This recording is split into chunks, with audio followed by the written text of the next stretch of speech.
Hello, welcome to our series of weekly devotionals. This week we're taking a look at a passage in the book of Job and offering some thoughts for reflection. And yesterday we talked about Job's dissatisfaction with the seeming chaos and disorder in the universe.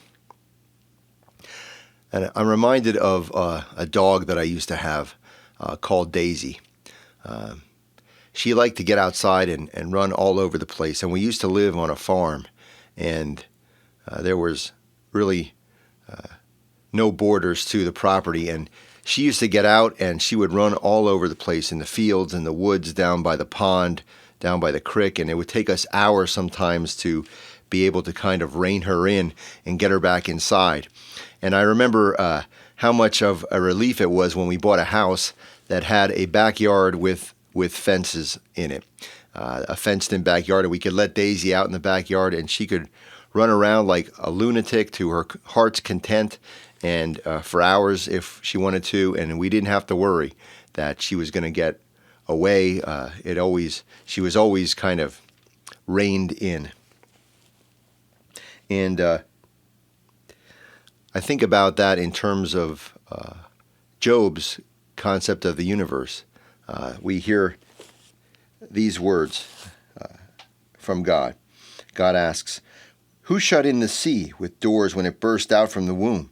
When I made the clouds its garment and thick darkness its swaddling band, and prescribed bounds for it, and set bars and doors, and said, Thus far shall you come and no farther, and here shall your proud waves be stopped."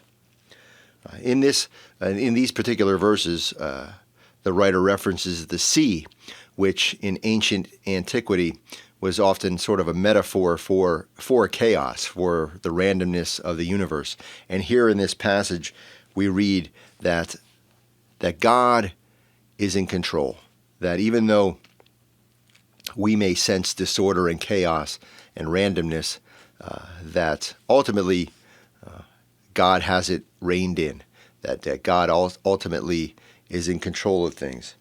And if we can sort of have that trust, perhaps we might even reflect that sometimes the randomness in our lives is a good thing. Things happen unexpectedly that are not always bad, but positive.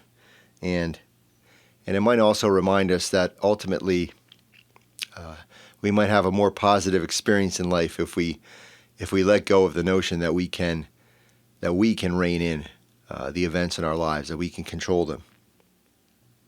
I remember hearing a theologian say something that has always stuck with me, is that when random things happen, we often say, I've lost control of my life. But that, of course, is never true. All we ever lose is our illusion that we were ever in control in the first place. Amen.